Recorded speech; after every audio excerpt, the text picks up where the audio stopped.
May 10 minuto ka, Congressman Mike Defensor, Vice Chairman. You're now recognized. You have the floor. Maraming salamat, Mr. Chairman. Una po sa lahat, nais namin magpasalamat sa mga kasama natin from ABS-CBN. Alas 9 na po. Alam kong hindi pa rin po kayo kumakain. Katulad din po namin na nandito. Of course, my colleagues here in the plenary at dun pong mga nasa Zoom. Kasi po pinag-usapan natin kasaysayan. Gusto ko lang po, para rin sa kalaman ng ating mga kababayan, ito pong pagkakaupo ni Pangulong Marcos at pagdikta ng martial law. Pagpaumanin niyo din, kasi noong 1969, ang pamilyang Lopez sumuporta sa pagkapangulo ni Presidente Marcos. Di po ba tama? Mr. Carlo Katigbak may want to answer that. Yes, Mr. Chair. So, Fernando Lopez was the Vice President of Mr. Marcos at the time. Siya po ang naging Vice Presidente. Kaya ako po nabanggit yun, may relasyon din po doon sa ating huling topic, yung politika. Pero dahil nauna po yung kasaysayan ng ABS-CBN, gusto ko lang pong ilinaw na kung masasabi nating, at ito yung sentimento ng pamilyang Lopez na yung nangyari ng panahon ng martial law, masasabi rin po natin na kayo po ay may kaunting kontribusyon sa naging problema ng martial law dahil kayo rin naman po ang sumuporta kay Pangulong Marcos nung siya po ay tumakbong presidente, di po ba? ABS-CBN. Sorry, Mr. Chair, I'm not sure I can answer that correctly. I think the family might have supported Mr. Marcos, but I don't think they have had anything to do with the decision to declare martial law. That's correct. And that's correct. And I agree with you. You were really... No, what I'm saying is, if the family felt aggrieved during the time of martial rule, which you were, you were politically and financially decimated by the Marcos government, we were very young at that time, but you have to understand that it was also the Lopez family who supported the presidency of Ferdinand Marcos. Isn't that correct, Mr. Katigbak? I cannot answer that personally, but from what I understand, yes, they supported Mr. Marcos. Kaya ko po nabanggit yun, Mr. Katigbak, kasi nga sa pagdaan ng kasaysayan at talaga namang malakas ang ABS-CBN, malakas ang inyong impluensya kung sino magiging Pangulo at leader ng bansa, yan po yung mga nagiging implikasyon at nagiging problema sa ating sitwasyon na doon panahon na yon, nung nakita ni Mr. Marcos na talagang malakas kayo at maaring nilalabanan nyo na siya, biglang nagdeklara ng martial law. At dito nga po tayo napunta sa problema natin sa ngayon. Problema noon, bata pa ho tayo noon, at yung sitwasyon natin sa ngayon. Pangalawa po, alam nyo, naguguluhan lang ako sa isyong to kasi ibinalik sa inyo yung ABS-CBN. From a layman's point of view po, ang gobyerno pang nagkautang sa inyo ng 95 million. Parang naguguluhan po ako dun sa ganung naging proseso na dun nga sa pagkawala, kinuha na sa inyo ng gobyerno, pag upo ng Pangulong Cory, ibinalik sa inyo, sila pa may utang. Bakit po ba nagkaganon? Would anyone care to answer or... ABS-CBN. Yun po yung paksa na pinag-usapan, kaya nga po nagkaroon ng arbitration. Dahil po yung ABS-CBN ay naniningil po lamang ng rental sa paggamit ng facilities. Tama po. Alam niyo po, ang mga karakter na bumubuo sa EDSA Revolution, ang mga tao, at yung pong pagkakabalik ng mga ABS-CBN ay mga taong hindi matatawaran yung kanilang reputasyon, yung kanilang pagka-Pilipino. Sa banda ng ABS-CBN, no less than Senator Lorenzo Tañada. Sa banda naman po ng ating gobyerno, the Honorable Joker Arroyo. At sa katotohanan naman po, magkakasama rin po sila noong panahon ng revolusyon. Pero sila din po nagkakasama. May isa lang pong pagkakamali dito, Attorney Redon, and to all the ABS-CBN. There was never a discussion or an audit on finance. There was never a discussion or audit of the equipment. Ang nangyari ho, to my mind, this was a arbitration agreement na wala pong, hindi po tiningnan yung aspeto ng mga ekwipo at yung mga iba pa hong gamit. Tama po ba? Mr. Chair, sa arbitration proceedings po, we presented representatives from Asian Appraisal. Meron po silang, I think 3 po ang testigo nila kasi inappraise po yung mga equipment and property kung magkano po ang halaga nun to determine the just compensation for the use of the equipment during the Cory administration until po fully na turn over yung possession na yon sa ABS-CBN. Tama po, Attorney. Nagkaroon kayo ng appraisal on the just rate of rental. Nagkaroon kayo ng appraisal doon sa equipment which will be turned over. Pero ang hindi nyo po in-appraise, noong 1972, ano ba ang equipment ni ABS-CBN? At nung ibinabalik na ng gobyerno sa Lopez family, ano ba yung mga equipment na yun? Kasi kung ako po yung, kung titingnan po yung nangyari, di ba? Sinabi, binigay mo sa inyo yung bahay, luma, kinuha niya, luma ang furniture. Nag-take over po ang administrasyon ni Presidente Marcos. Inayos niya yung bahay, nilagyan niya ng mga upuan, nilagyan niya ng ano. Bigla na lang po nag-turn over, nag-take over kayo. Hindi nakita kung ano yung, hindi nagkaroon ng audit, kung ano yung dati at ano yung ibinalik sa inyo. Hindi ko nakikita sa agreement kung ano yung utang nung kinuha ninyo at nung ibinalik sa inyo. For example, from what I understand, ang sinasabi na ng gobyerno is, ng Lopez family, for the government to take over so that the loans will be paid for by the government. There's an assertion to that effect. Eventually, government paid for that. Ano ba yung utang na yun? Hindi ko naintindihan. If you look at the agreement, ang inyo lang po pinag-usapan, yung rental ng RPN 9 at ABS. So, yun lang po yung gusto ko lang sabihin na andyan po yung arbitration agreement but wala pong klaro sa aking from the side of finance. Ano ba yung dati at ano yung ibinalik ng gobyerno sa ABS-CBN Lopez family?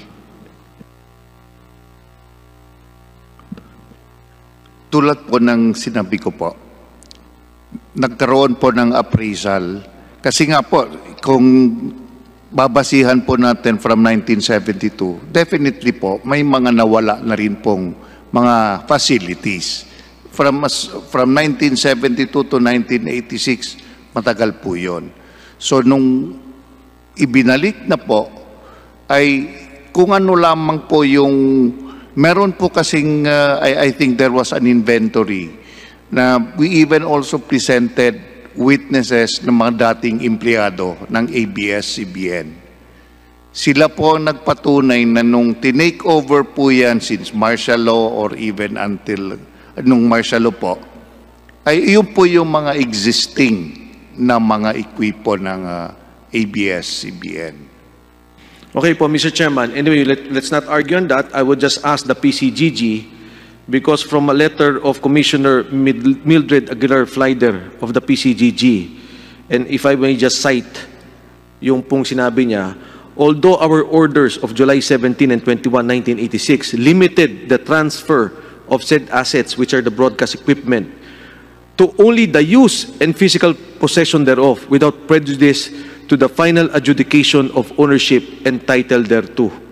The undersigned is constrained to repeat some concerns. This was the opposition of Commissioner Mildred Flyder to the PCGG on the transfer of custody and control of sequestered assets. Anyway, let's not belabor the point.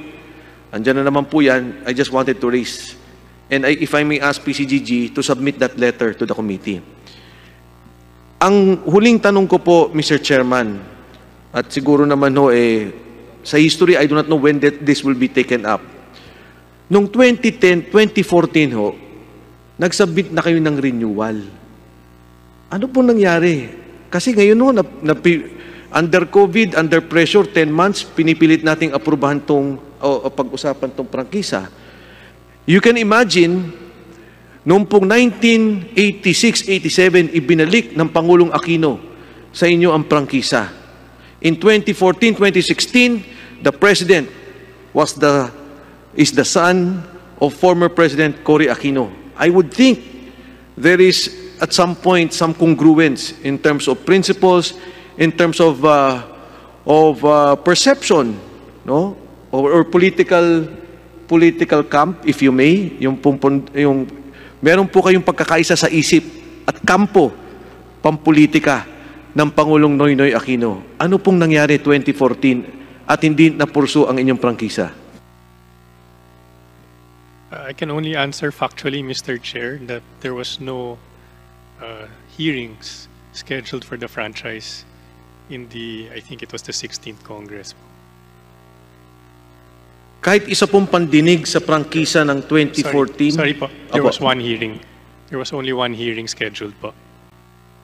Ito po yung bill na final ni Congressman Agabao, if I'm not mistaken. Opo. So matapos po ng isang hearing, ano po nangyari?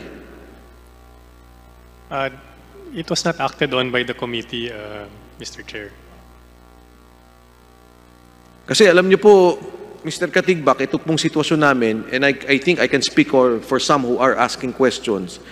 Alam niyo dito sa social media, araw-araw tumitira yung mga pro-ABS, anti-ABS. Kami po yung napagitna sa isang sitwasyon na 10 buwan pinipilit naming i-hearing to. Ngayon ho, ilang COVID nga tayo, suspended ang hearings, ang session, nandito ho kami. Bakit ho hindi nyo kayo nagpurso ng 2014? Bakit hindi po nagsalita mga taga-CBN ang mga artista na nagsasalita ngayon noong 2014 to 2016? Na panahon naman po ng Pangulong Noynoy Aquino. Hindi ko po masasagot yung sa 2014 po. But sa ngayon po nagsasalita yung mga artista at empleyado kasi tinanggal po kami sa ere. I think more than any other reason, that's why people started speaking out po, Mr. Chair. Klaro ko lang po, no? Nagkaroon ng cease and desist, kayo po ang nagsara. Dahil kung lalabanan nyo po yun sana, pwede naman. Pero at any rate, nung pong 2014-2016, ang luwag ho ng panahon natin eh. Nung panahon ni Noynoy Aquino. From 2014 to date, 6 years. At pinapayagan po yan na pwede kayong mag-apply na mas maaga at mag-renew ng mas maaga ng inyong prangkisa, ng inyong lisensya at kung anong paman po na pinanghahawakan. So, meron po bang makakasagot sa atin sa ABS-CBN kung ano nangyari? Because, ito, for the record, malalaman na ho ng komite later on, years from now, mababasa po ito ng mga tao at mapapaliwanag nyo na malinaw kung bakit hindi kayo nag-renew. Galit po ba si Presidente Noynoy Aquino sa inyo na mga panahon na yon? Hindi ko po masasagot yung aksyon ng Kongreso nung panahon na yon. Sa pagkakaalam ko po, nag-file po kami ng renewal in the previous 2 Congresses. And I understand there was only one hearing that was called with regards to our franchise application. Bakit naman po nung kami nga po ang 10 buwan pa lang, bigla naman kaming tinira ng kung saan-saan na sinisisi ang Kongreso. I think Congressman Villago, did you file that time, before 2016? Kong Defensor, as far as I know, 16th Congress pa lang, final na ito. Nagkaroon sila ng isang hearing, after that, nawala na. So I 17th or 16th? 16th Congress. So I filed it on 17th Congress. Hindi din nadinig. And now 18th Congress. Ngayon pa lang natin nag-uumpisa ang discussion tungkol sa franchise of ABS-CBN. So sa makatuwid po, nung 16th Congress, hindi po si Congressman Chicoy Alvarez. 17th Congress, hindi pa si Congressman Chicoy Alvarez. Nung second half. Di ba ho? Asa na po? Wala po naging hearing. Opo, 17th Congress is under the chairman of Chicoy Alvarez. Wala pong hearing na naganap, and then ngayong 18th Congress, last March 10 lang kami nagkaroon ng hearing with the Speaker Cayetano po. Okay. Hinintay ka lang ng ABS-CBN, Congressman Mike Defensor. Yun lang mabigat doon. So, from that time to this time, because the 2014 is and the 2014 to 2016 years were the very critical. Ito po para sa akin ang critical. Dahil kung ang Pangulong Noynoy Aquino na anak ng dating anak ng Pangulong Aquino, Cory Aquino, na ibinalik sa inyo, bakit hindi naman niya ibabalik ang inyong renewal? I'm sorry, Your Honor, I cannot answer for the President. What I can say is that ABS filed our franchise renewal application with the committee po. Yung iba po bang opisyal na nandun sa 2014, would you like to reply to that?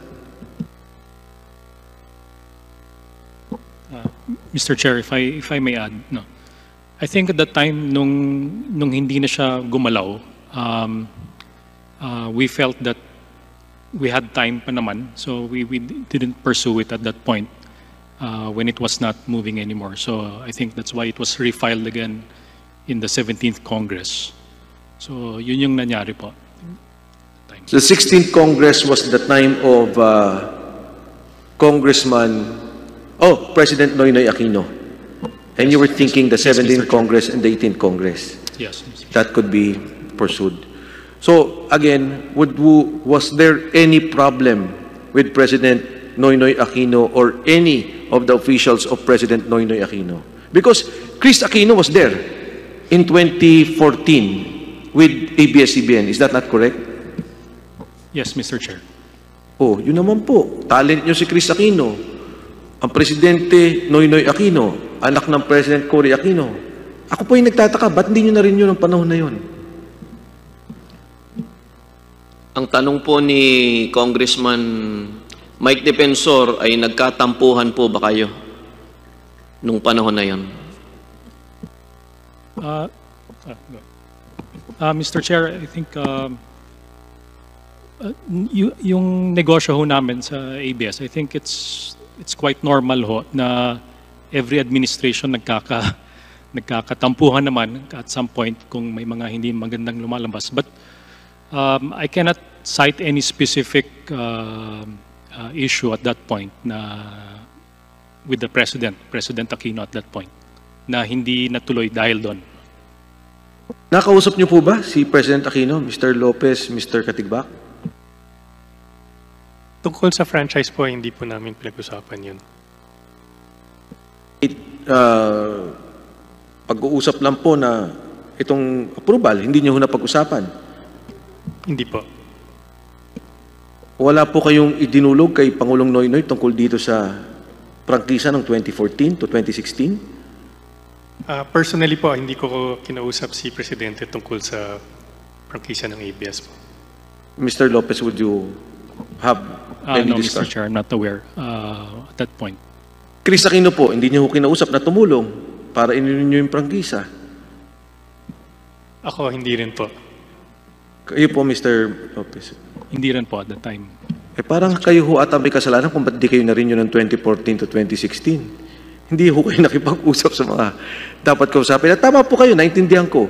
From time to time, may tampuhan. I was there during that time. And we had also some skirmishes. I would recall that I would call ABS-CBN and the lawyers would be there and we would be discussing ano yung ginagawang broadcast ng ABS.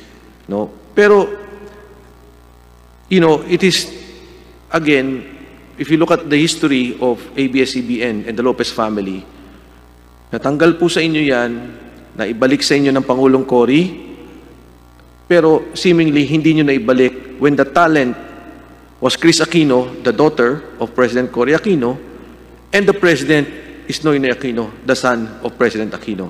I cannot see why it cannot be renewed at that time. There was very legal basis to do that. You could have done that easily. Nobody would question because some franchises would do it earlier than the prescribed date. Napakahirap po mag-renew pag nandun ka na sa deadline.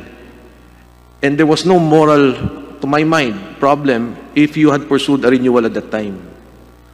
Would you like to give any statements to that effect? O meron po ba kayong gustong sabihin? I don't think there's anything else I can add, Mr. Chair, other than that we did file for the renewal of our franchise application with Congress. And unfortunately for us, it was not acted on by the 16th and 17th Congress. Ngayon po, isang statement lang, Mr. Chair, tapos na po ako. Ito hong nangyayaring hearing natin sa prangkisa ay dumadaan sa isang constitutional process. Meaning to say, hindi po to take over ng gobyerno. Hindi ho nangyari to during martial law when accordingly in the affidavit of, doon po sa affidavit ni Mr. Almeda, sinasabi niya, pumasok ang mga sundalo nag-take over. Dumadaan po tayo sa isang legal at constitutional na proseso. Ang Kongreso po ang may kapangyarihan magbigay sa inyo ng prangkisa. Dahil ito nga po ay isang pribilehiyo, ito po'y desisyon na gagawin ng Kongreso. Pag kami po ba nagdesisyon na huwag kayong bigyan ng prangkisa, tinitingnan nyo pa buto na isang pang-aabuso ng gobyerno o katulad ng diktadoryang Marcos na tinake over kayo? Gusto ko lang pumalaman kung ano ang pananaw nyo tungkol dito. Your Honor, the prerogative to grant or deny a franchise rests solely with Congress. And while we're here to try and prove to the committee that there's good reason why our franchise should be renewed, at the end of the day, we respect the rule of law po. Thank you, Mr. Katigbak. And would you recognize this as a legal and constitutional process? And that later on, years from now, history will not say that we oppressed ABS-CBN or that we forcefully took over ABS-CBN. We are present at these hearings, Mr. Chair, because we recognize that this is part of the process. Maraming salamat, Mr. Chairman, and I appreciate the reply of Mr. Katigbak and Mr. Lopez on the questions about the history of ABS-CBN. Nagpapasalamat po ako sa inyo. Pasalamat din po na talagang nandito kayo. Alam ko ho, kaya nga tinatanong ko kung kumain po kayo kanina, alam ko rin nun hindi ka kumain. Maraming salamat po sa inyong pakikiisa dito sa ating pag-uusap. Thank you, Mr. Chairman. Thank you,